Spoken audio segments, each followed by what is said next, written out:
30 aged channel में online गुरु आप सभी का स्वागत करता है। और आज हम बात करेंगे फोकस स्टडी के बारे में। फोकस स्टडी में जो आज टॉपिक लाया गया है वो है हमारा सौर मंडल में पृथ्वी, the earth in the solar system. तो हमारी पृथ्वी सौर मंडल में क्या है, पृथ्वी के बारे में जानेंगे। उससे पहले हम जानेंगे कि प्लैनेट्स क्या होते हैं, सैटेलाइट क्या होती हैं, सेलेस्टियल बॉडी जो खगोलीय पिंड हैं वो क्या होते हैं, फुल नाइट मून जो पूर्ण चंद्रमा है, पूर्ण चंद्रमा की रात्रि उसे क्या कहते हैं, पूर्णिमा, अमावस्या, ये क्या होते हैं। सैटेलाइट जो सेलेस्टियल बॉडी है, खगोलीय पिंड के बाद हम पढ़ते हैं तारा, स्टार्स क्या हैं। तारे के बाद जब हम पढ़ते हैं वो होता है हमारा, तारे के बाद ग्रह, ग्रह के बाद उपग्रह, उपग्रह के बाद हम सौर मंडल को पढ़ते हैं कि हमारा सोलर सिस्टम है क्या। सौर मंडल जब पढ़ लेते हैं उसके बाद हम उसमें और देखते हैं एस्टेरॉयड और मेटेरॉयड्स क्या हैं, मतलब क्षुद्र ग्रह,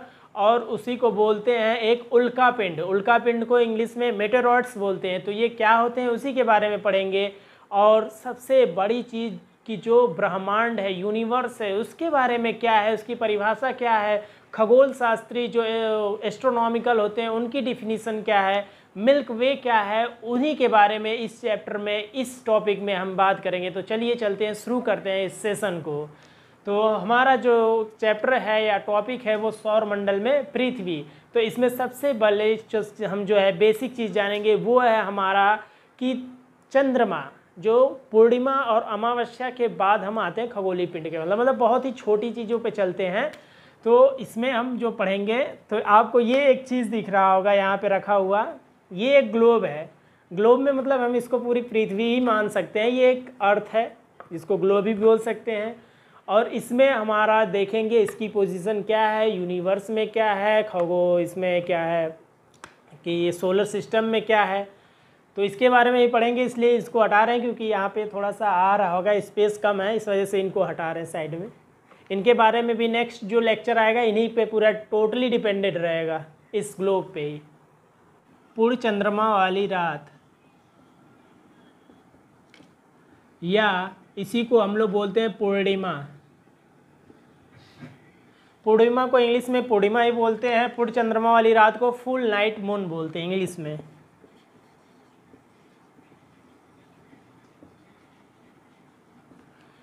तो आपको एक विशेष सूचना बता दूं कि आप किसी भी कंपटीशन में, चाहे वो वनडे एग्ज़ाम हो या स्टेट पीसीएस हो या यूपीएससी हो, या फिर आप ऐसे स्टूडेंट हैं जो माध्यमिक शिक्षा हाई स्कूल में हो, इंटर में हो, क्लास 6 to 12 तक जो भी एनसीईआरटी पढ़ते हैं उनके लिए ये बेसिक चीज़ जियोग्राफी का नॉलेज होना बहुत ही ज़रूरी है। तो इसलिए आप अगर वनडे एग्ज़ाम कंपटीशन की तैयारी कर रहे हैं या आप स्कूली शिक्षा में अभी हैं तो आप इस चैनल को सब्सक्राइब कर लें, क्योंकि आपको ये सारे जियोग्राफी, हिस्ट्री, पॉलिटी और इकोनॉमिक्स, करंट अफेयर्स से चीज़ें आप तक ये वीडियो के माध्यम से फोकस स्टडी या 30 चैनल के माध्यम से ऑनलाइन ग्रुप प्रोवाइड करता रहेगा। तो हम अब चलते हैं अपने टॉपिक पे। तो ये क्या होता है पूर्ण चंद्रमा वाली रात या फुल नाइट मून किसे कहते हैं। आप देख सकते हैं कि चंद्रमा को जब हम आसमान में देखते हैं तो आप अलग अलग समय देखिए, ये नहीं कि एक ही टाइम देखते रहे, नहीं, एक ही टाइम उसको टटोलना नहीं है। आप अलग अलग समय, जैसे 2 मिनट देखिए, फिर 2 घंटे या 1 घंटे का गैप करके फिर देखिए, 2 दिन के बाद देखिए, 4 दिन के बाद देखिए, मतलब समय को अलग अलग टाइमों में डिवाइड करिए एट ए डिफरेंट टाइम। तो आप अलग अलग समय पर देखेंगे तो वो अलग अलग आकृतियों में, अलग अलग साइज़ में, आकार में दिखाई देगा, और उसका जो स्थिति होगा उसकी स्थिति भी बदलती रहती है। तो जब आप एट ए डिफरेंट टाइम पे देखेंगे तो उसका डिफरेंट साइज़ दिखेगा और डिफरेंट प्लेसेस दिखेगा। तो जब हम चंद्रमा को अलग अलग समय पर देखते हैं तो वह अलग अलग आकार में और अलग अलग स्थितियों पे प्रकट होता है। अतः लगभग 1 महीने में, लगभग 1 महीने में एक बार ही चंद्रमा पूर्ण रूप से दिखाई देता है। तो हम इसको क्या कहेंगे, पूर्ण चंद्रमा वाली रात कब होगा, हम कहेंगे कि लगभग 1 महीने में, लगभग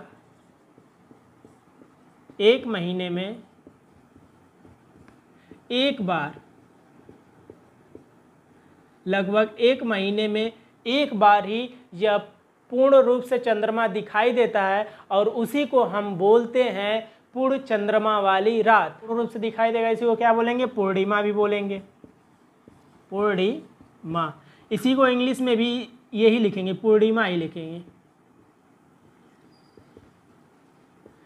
उसके बाद 15 दिन के बाद जो चांद की रात होगी उसको नई चंद्रमा की रात बोलते हैं। नई चंद्रमा की रात का मतलब 15 दिन के बाद अमावस्या का दिन होता है। अमावस्या को ही बोलते हैं चंद्रमा की नई रात।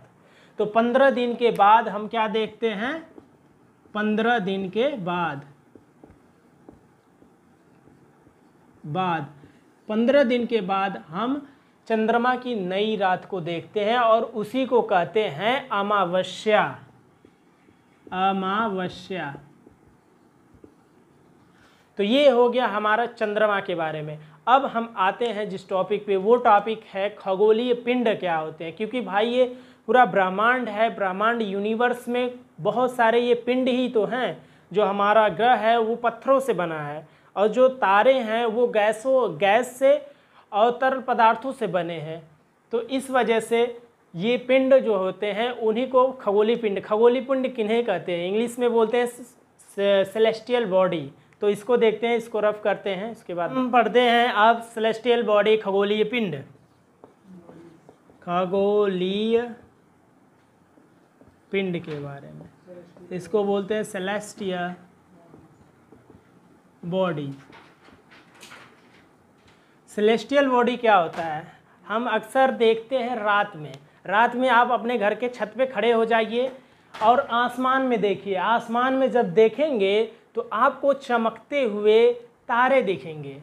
मतलब हम कह सकते हैं कि सूर्य और चंद्रमा तथा वे सभी वस्तुएं, सूर्य चंद्रमा, सूर्य भी क्या है कि हमारे यहाँ अगर रात होता है कभी कभी नहीं दिखता है, लेकिन सूर्य के समान और भी तारे दिखते हैं जिनको हम बोल सकते हैं। तो सूर्य, तारे तथा अन्य वस्तुएं, इसलिए उनको अन्य वस्तुओं में इंक्लूड कर रहे हैं। तो सूर्य, तारे तथा अन्य वस्तुएं जो रात के समय में चमकते हुए आसमान में दिखते हैं उन्हें ही खगोलीय पिंड कहते हैं। अभी हम आपको फोटो एक इस साइड में दिखा रहा हूँ, वीडियो में आप देखिए कि इसी को बोलते हैं, रात में चमकते हुए तारों को ही खगोलीय पिंड या सेलेस्टियल बॉडी कहते हैं। तो डिफिनीशन आपको समझ में आ गया होगा सिंपल वे में। तो इंग्लिश में इसका डिफिनेशन देख लेते हैं सेलेस्टियल बॉडी का। तो the sun, the moon and those all objects are shining in the night sky are called celestial body। तो वे सभी वस्तुएं या सूर्य, चंद्रमा इत्यादि आसमान में रात के समय में चमकते हुए दिखाई देते हैं, उन्हें सेलेस्टियल बॉडी करते हैं। अब अगला पढ़ते हैं, क्योंकि हमें जो दिखाई देते हैं वो तारे होते हैं। तो तारे के बारे में जानते हैं। स्टार्स क्या होता है? तारा को देखते हैं। तारे जो होते हैं, स्टार्स क्या कहलाते हैं कि जब हम आसमान में देखते हैं या आसमान में खगोलीय पिंड जो होते हैं, कुछ खगोलीय पिंड आकार में बहुत बड़े होते हैं और वो गर्म भी होते हैं। तो कुछ खगोलीय पिंड जो आकार में बहुत बड़े होते हैं तथा गर्म होते हैं, वे गैसों से बने होते हैं। उनके पास अपनी ऊर्जा और प्रकाश, ऊर्जा और प्रकाश होता है, जो स्वयं वायुमंडल में अपनी ऊर्जा को उत्सर्जित करते हैं। उन्हें हम तारा कहते हैं। जैसे सूर्य भी एक क्या है? तारा है। सूर्य बहुत बड़ा है जो गर्म होता है और गैसों से बना होता है। खुद सूर्य अपनी ऊर्जा को उत्सर्जित करता रहता है। इसलिए हम बोलते हैं कि सौर मंडल में ऊर्जा, ऊष्मा या और प्रकाश की जो एक सोर्स है, एक इसको कहते हैं उत्पत्ति करने वाला ही मात्र एक तारा सूर्य ही है, जो सौर मंडल को ऊर्जा और प्रकाश प्रदान करता है। इसलिए सूर्य को हम सौर मंडल का क्या बोलते हैं? केंद्र में रखा हुआ वस्तु मानते हैं। इसके बाद जो टॉपिक आता है वो है नक्षत्र मंडल। नक्षत्र मंडल कॉन्स्टेलेशन क्या है? हमने पढ़ लिया खगोलीय पिंड क्या होते हैं, तारे क्या होते हैं। आप पढ़ते हैं नक्षत्र मंडल क्या होते हैं, जिसको इंग्लिश में बोलते हैं कॉन्स्टेलेशन। तो कॉन्स्टेलेशन का मतलब ये है कि जब भी हम रात के समय में आसमान में देखते हैं तो तारों का समूह होता है। जैसे हम स्कूल में पढ़ते हैं तो बच्चों का एक समूह होता है कि ये छात्रों का समूह है और ये छात्राओं का समूह है। और जब लंच के टाइम होता है तो हम देखते हैं कभी कभी कि टीचरों का भी समूह होता है जो इकट्ठा बैठ के अपना नाश्ता पानी करते हैं। तो उसी तरह आसमान में जो है कि हमारे सौर मंडल में तारों का भी एक समूह होता है ब्रह्मांड में। तो जब भी हम रात्रि के समय में आसमान में देखते हैं तो तारों के समूह द्वारा कुछ आकृतियां बनाई जाती हैं। तो तारों के समूह द्वारा जो आकृतियां बनाई जाती हैं, चाहे वो रेक्टेंगल, चाहे आयत का बनाती हो, या एक स्ट्रेट लाइन की बनाती हो, या कर्व की लाइन बनाती हो, उन आकृतियों को हम बोलते हैं नक्षत्र मंडल की नक्षत्र मंडल है। तो रात्रि के समय में तारों के समूह द्वारा जो आकृतियां बनाई जाती है उसी को हम नक्षत्र मंडल कहते हैं। और नक्षत्र मंडल का एक भाग है अर्सा मेजर। अर्सा मेजर को ही हम बोलते हैं इंग्लिश में बिग बियर। अर्सा मेजर इसी का क्या है, भाग है, ursa major. Ursa major English में भी इसको बोलते हैं big bear, BIG, big bear. कोई बियर पीने वाला ना समझ लेना, ये बिग बियर अर्सा मेजर है। और हमारा जो है कि एक सौर मंडल जो है ना, इसी का भाग है नक्षत्र मंडल। कोई पूछेगा कि सौर मंडल किस नक्षत्र में आता है, नक्षत्र मंडल में आता है, तो आप बोलोगे अर्सा मेजर में आता है। तो हमारा अर्सा मेजर बिग बियर सबसे सिंपल आकृति आप देखते हो। अगर आसमान में आप एक नोटिस कीजिएगा कि जिस दिन आसमान साफ होगा, वेदर सही होगा, उस दिन आपको दिखेगा सप्तऋषि, जो 7 तारों का ग्रुप होता है, 7 तारों का, जिसको हम लोग हमारे दादा परदादा या अभी भी माता पिता कहते हैं ये देखो आसमान में सप्तऋषि दिख रहे हैं। 7 ऋषियों का, सप्त मतलब 7, ऋषि का मतलब संत होता है, 7 संतों का ये ग्रुप बना दिया गया। ये प्राचीन में हम लोग को कहा गया है कहावते कि 7 संतों का ये ग्रुप है जो जहाँ कहाँ जा रहे हैं। तो वो एक नक्षत्र मंडल है। 7 जो स्टार्स का आप ग्रुप देखते हैं उनको ही हम बोलते हैं नक्षत्र मंडल, और वो जो है अर्सा मेजर में है। तो सप्त ऋषि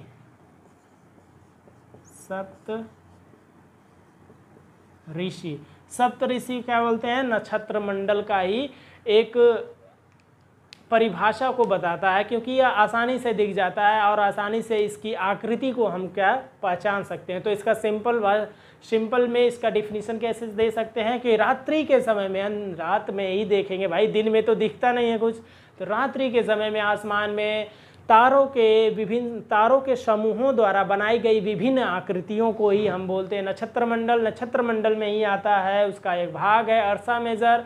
अर्सा मेजर में ही आता है आपका क्या, सौर मंडल। सौर मंडल को ही अर्सा मेजर का एक और जो सिंपल उदाहरण के तौर पे लेते हैं हम, सप्तऋषि को दिखाते हैं। उत्तरी तारा या ध्रुव तारा किसे कहते हैं, उत्तरी या ध्रुव तारा को समझते हैं क्या होता है उत्तरी तारा। एक्चुअली में होता क्या था, प्राचीन समय में जब एंशिएंट की बात करते हैं तो लोग रात्रि के समय में, उनके पास न तो कंपास होता था और न ही उनके पास मैप होता था कि जिससे वो दिशा का निर्धारण कर सके। तो प्राचीन समय में लोग क्या करते थे, रात्रि में दिशा का निर्धारण करने के लिए तारों का सहारा लेते थे।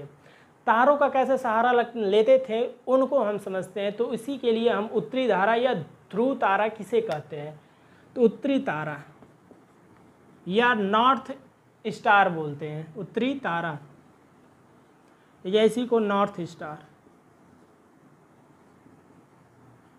या ध्रुव तारा या और पोल स्टार। अब इसको समझते हैं क्या है। तो प्राचीन समय में लोग इसी का प्रयोग करते थे, इसी ट्रिक को अपना के ही रात में, उस समय तो न घर था किसी के पास न कुछ था, लोग जंगलों में रहते थे, निवास करते थे। रात्रि के समय में अपने अनुभव के अनुसार ही दिशा का निर्धारण करके वो अपने एक्टिविटीज़ को करते थे, क्रियाकलाप को करते थे। तो ध्रुव उत्तरी तारा क्या है कि ये हमेशा स्थिर रहता है, और उत्तरी तारा हमेशा उत्तर की दिशा को, आपको नाम से ही प्रतीत हो रहा है उत्तरी, उत्तरी मतलब उत्तर, नॉर्थ, इंग्लिश से ही स्पष्ट हो जा रहा है कि नॉर्थ स्टार। यह उत्तरी तारा उत्तर की दिशा को ही प्रकट करता है और इसी को ही हम ध्रुव तारा कहते हैं। अब ये मन में आ रहा होगा कि इस उत्तर या उत्तरी तारा या ध्रुव तारा को हम जानेंगे कैसे। भाई आसमान में देख रहे हैं, आसमान में तो लाखों तारे दिख रहे हैं, हजारों तारे दिख रहे हैं, हम कैसे जानेंगे कि ये उत्तरी तारा है या दक्षिणी तारा है या ध्रुव तारा है। तो इसके लिए एक सिंपल सा ट्रिक है, हम उसी का अपनाएंगे सप्तऋषियों का। जो सप्तऋषि का जो 7 तारों का ग्रुप दिखता है, हम उसी के थ्रू ध्रुव तारे को या उत्तरी तारों को खोज सकते हैं। तो कैसे खोज सकते हैं, अभी एक आपको एक तारों का ग्रुप बना रहा हूँ सप्तऋषि का, उसके माध्यम से बताता हूँ कि कैसे उत्तरी ध्रुव को हम पहचान पाएंगे। और ये गड़बड़ाए जाता यार, इतना गिरने लगा था भाई, बोर्ड गिर जा रहा है।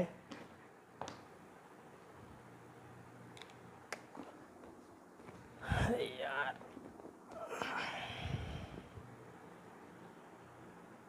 कोई बात नहीं, बोर्ड गिर जा रहा है, इसी को बोलते हैं मेहनत। भाई मेहनत बहुत हो रहा है, इसलिए सब्सक्राइब भी कर दीजिए, ताकि ऐसे वीडियो आपको, ये बोर्ड क्या दीवार भी गिर जाए तब भी बना के वीडियो देता रहूं। तो आप चैनल को प्लीज़ सब्सक्राइब कर लीजिए। ऐसे और ऐसे ऐसे आज हमारे पार्टनर सो नहीं पाएंगे इनका आज जन्मदिन है भाई, तो कमेंट में आप ज़रूर, हमारे अमित भाई पार्टनर हैं, उनका आज जन्मदिन है, तो कमेंट में जन्मदिन मुबारक, हैप्पी बर्थडे अमित ज़रूर लिखिए क्योंकि ये यादगार मोमेंट रहे।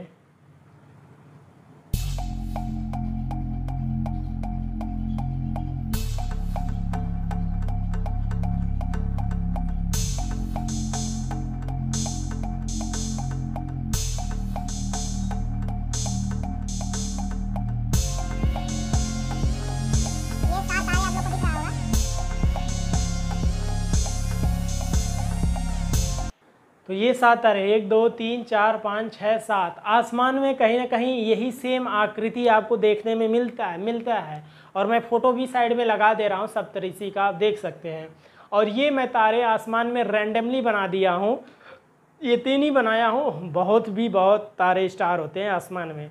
तो एक्चुअली में उत्तरी ध्रुव या ध्रुवीय तारा को हम कैसे पहचानते हैं, हम इसको मान लीजिए हम हैं यहाँ पृथ्वी पे, हम हैं इस पृथ्वी पे, और यहाँ से सपोज दैट हम खड़े हैं, और यहाँ से हम जब खड़े हैं तो हम क्या कर रहे हैं, यहाँ से हम इसको देख रहे हैं, यहाँ पे हम खड़े हैं, यहाँ से हमारी आई है, मान लीजिए आँख है, और ये हम इस तारे को देख रहे हैं। तो हम इस तारे के जो नीचे वाले होते हैं 2 तारे, इनको देखेंगे। तो यहाँ से हम एक डॉटेड लाइन ड्रा कर दे रहे हैं, डॉटेड लाइन को क्या करते रहे हैं, बढ़ाते जा रहे हैं। आप देखिए यहाँ से देख रहे हैं, और ये डॉटेड लाइन आप खींच नहीं पाएंगे, सिर्फ इसको काल्पनिक इमेजिनरी रूप में ही जान पाएंगे। तो इसको हम काल्पनिक एक रेखा खींचते हैं इन दोनों स्टार को मिलाते हुए। तो जो स्टार को मिलाते हुए उसके बाद जो हमें तारा दिखेगा, आप ये फिक्स नहीं कर सकते वही तारा, लेकिन आपको एक अनुमान, एक इमेजिन कर सकते हैं कि हाँ ये तारा इनके सीध में है, और इसी को ही हम बोलेंगे, इस तारे को क्या, ये स्टार है, तारा स्टार है, तारा है, और इसी को हम बोलेंगे ध्रुव तारा या उत्तरी तारा, pole star, POLE pole star या ध्रुव तारा या उत्तरीय तारा।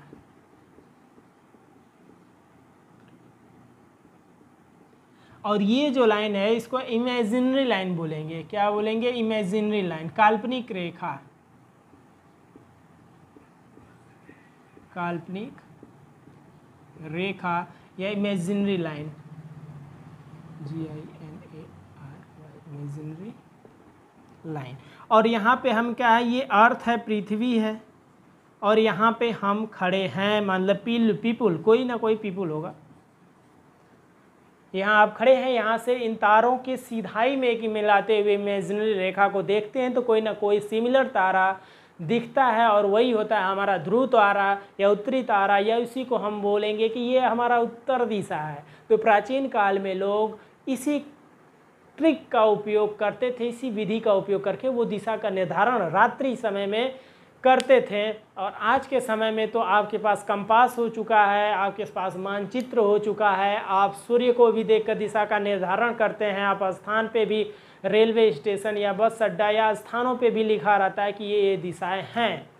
तो अब नेक्स्ट टॉपिक में हम देखते हैं कि, तो तारा जान गए हम, स्टार क्या होता है, उसके बाद जान गए हैं कि खगोलीय पिंड सेलेस्टियल बॉडी क्या होता है, नक्षत्र मंडल क्या होता है। अब हम जानेंगे कि प्लेनेट ग्रह क्या होता है। तो एक आप देख रहे हैं ये बढ़ते हुए सीक्वेंस में है। बढ़ते हुए सीक्वेंस का मतलब कि एक हमने क्या पढ़ा था पहले, सबसे पहले चंद्रमा पढ़ा है। चंद्रमा भी एक छोटी सी वस्तु है चंद्रमा, उससे जो बड़ी आती है उसको बोलते हैं खगोलीय पिंड, क्योंकि चंद्रमा का हजार करोड़ों चंद्रमा जैसे पत्थरों को मिला दिया जाए तो वो हो जाते हैं खगोलीय पिंड या सेलेस्टियल बॉडी।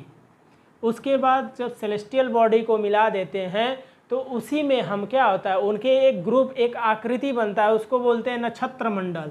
इनका मान लीजिए ग्रुप हो गया, ये हमारा क्या हो गया, एक आयत का हो गया, ये आयत की आकृति रेक्टेंगल बना रहे हैं तो ये एक नक्षत्र मंडल हो गया। उसके बाद हम जब ये इनको पूरा बड़ा बना दे तो ये क्या हो जाता है, स्टार हो जाता है, ये तारा हो गया।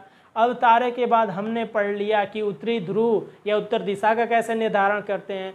अब आते हैं इन तारों के इर्द गिर्द कुछ पत्थर घूमते हैं जो साइज में भी बड़े होते हैं, और इन तारों से, इन सूर्य से प्रकाश और ऊष्मा लेकर अपने को उत्सर्जित करते हैं, या अपने को उनसे दूसरे से क्या होते हैं कि दूसरे से प्रकाश और ऊर्जा लेके परिवर्तित होते हैं। तो उनको हम पढ़ेंगे। अगला जो टॉपिक है वो है ग्रह क्या होता है, प्लेनेट क्या होता है, प्लेनेट के बारे में, उसके बाद सैटेलाइट के भी बारे में पढ़ेंगे। कृत्रिम सैटेलाइट क्या होता है, नेचुरल सैटेलाइट क्या होता है, इन दोनों के डिफरेंस के बारे में पढ़ेंगे।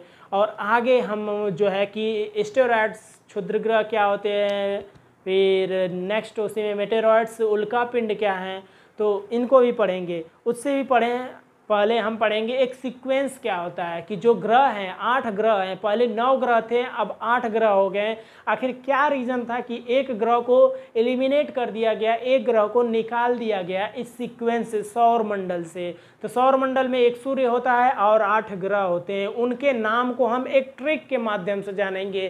ट्रिक मैं आपको बताने वाला हूँ, तो आगे आप देखते रहिए। और आप भी अपने नोट्स वगैरह, कॉपी किताब लेके, पेन वगैरह निकाल के लिखते भी रहे परिभाषा हम बोल रहे हैं। अगर आपको इसका PDF फॉर्म चाहिए तो हमें कमेंट कर दीजिए, मैं टेलीग्राम का चैनल बना के आपको उसमें PDF क्या है सेंड कर दूंगा, तो मेरा नोट्स भी आप तक पहुंच जाएगा और आपकी तैयारी भी बेहतर होगी। किसी भी कंपटीशन, या आप स्कूली में हो या आप किसी भी कंपटीशन की तैयारी कर रहे हों। तो चलते हैं प्लेनेट के बारे में जानते हैं। प्लेनेट,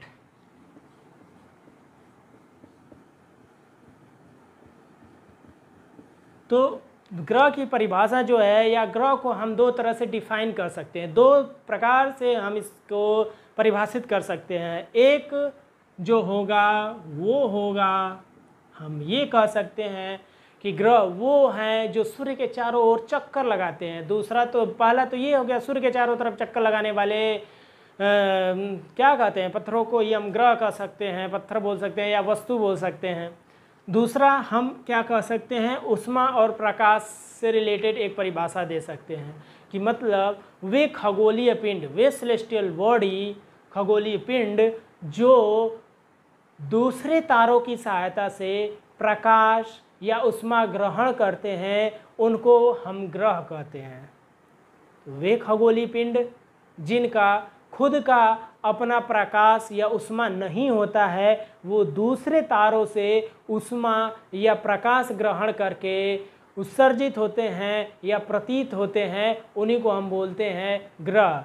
दूसरी परिभाषा ये है कि वे वस्तु जो सूर्य के चारों ओर दीर्घवृत्ताकार पथ पे चक्कर लगाते हैं, उनको हम ग्रह बोलते हैं। तो 2 तरह से इसको परिभाषित कर सकते हैं। ग्रह में जैसे हमारा पृथ्वी क्या है, इसके पास न तो खुद का प्रकाश है और न ही खुद का ऊष्मा है। ये एक तारा है जिसको हम एज लाइक सूर्य भी बोल सकते हैं, सन।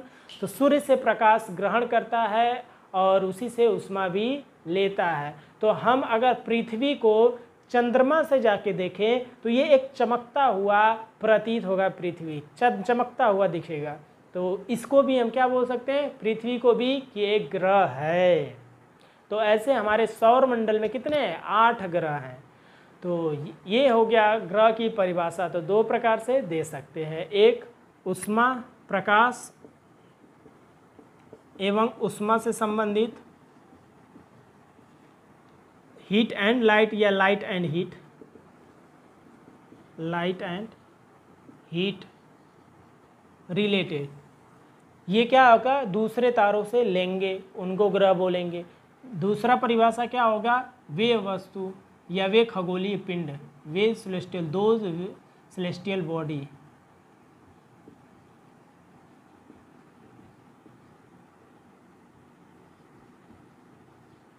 वे खगोलीय पिंड जो सूर्य के चारों ओर चक्कर लगाते हैं वे भी ग्रह कहलाते हैं। दो परिभाषा हो गया कि जो है उत्पत्ति कैसे हुई, इसका ओरिजिन क्या है उत्पत्ति होने का। तो हम जो पढ़ते हैं वो होता है, इसको ग्रह शब्द की उत्पत्ति ग्रीक भाषा के एक प्लेनेटाई शब्द से हुई है। ग्रीक भाषा का एक शब्द है प्लेनेटाई, प्लेनेटाई।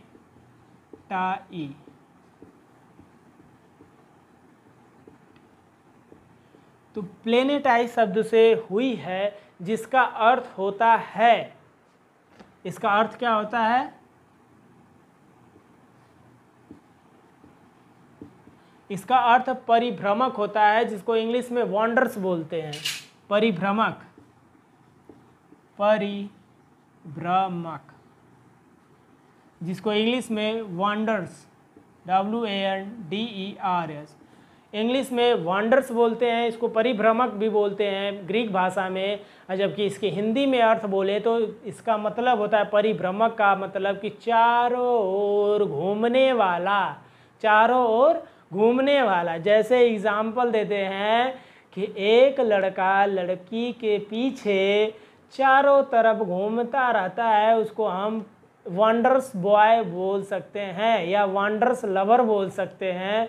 वो लड़की के पीछे उसके घर तक जाएगा, उसके कोचिंग तक जाएगा, उसके कॉलेज तक जाएगा। ये अगर वो दोस्तों के साथ अगर मार्केट में भी निकले बाजार करने के लिए तो वहाँ पे भी वो पीछे पड़ा जाएगा। उसी को हम भ्रमक या वॉन्डर्स लवर बोलेंगे। तो आप समझ गए हैं कि वॉन्डर्स क्या है। इसी के थ्रू ये ग्रीक भाषा का एक वर्ड है जिसका अर्थ है परिभ्रमक, और उसी से इस ग्रह प्लेनेट का उत्पत्ति हुआ है। तो आपको ये ना समझ में आए तो लड़की लड़के वाला आप जान जाइए कि लड़का परिभ्रमक होता है, जो लड़की के पीछे चारों तरफ से घूमता रहता है। ये इसका एग्जाम्पल के तौर पे लिए हैं। ग्रह पढ़ने के बाद हम पढ़ेंगे उपग्रह। सैटेलाइट क्या होता है, प्राकृतिक सैटेलाइट। तो ग्रह में हम जो है कि पृथ्वी को ही जान सकते हैं, पृथ्वी पे हम रहते हैं तो ग्रह में पृथ्वी ले सकते हैं, क्योंकि पृथ्वी जो है इसके एग्जाम्पल में क्या लिख सकते हैं, पृथ्वी पे हम निवास करते हैं। पृथ्वी क्या है कि सूर्य के प्रकाश और उष्मा लेकर ही एक उत्सर्जित करती है, या एक चंद्रमा से देखें तो पृथ्वी चमकता हुआ दिखता है। तो पृथ्वी चंद्रमा से देखें तो चमकता हुआ दिखता है, तो जो चमकता हुआ दिखे या जो दूसरे तारों से प्रकाश में उष्मा ले उसको ग्रह बोलेंगे। तो ये भी एक किसका डिफिनीशन में आएगा, इसका आएगा, ये वाले डिफिनीशन में आएगा। दूसरा अगर डिफिनीशन दें तो ये क्या खगोलीय पिंड है पृथ्वी। खगोलीय पिंड कैसे है, क्योंकि रात के समय में आसमान में जो चमकते हुए दिखे तो खगोलीय पिंड अगर चंद्रमा से तो पृथ्वी भी चमकता हुआ दिखाई दे, इसलिए यह खगोलीय पिंड है। तो वे खगोलीय पिंड या वे वस्तु जो सूर्य के चारों ओर चक्कर लगाता है ग्रह कहलाता है। तो पृथ्वी क्या करता है, सूर्य के चारों ओर चक्कर लगाता है। सैटेलाइट क्या होता है, उपग्रह क्या होता है, इसमें दो तरह के आते हैं। एक होता है कृत्रिम उपग्रह, एक होता है जो है कि प्राकृतिक उपग्रह। प्राकृतिक, एक होगा कृत्रिम। तो प्राकृतिक उपग्रह जिसको नेचुरल भी बोलेंगे, इसको इंग्लिश में आर्टिफिशियल बोलेंगे।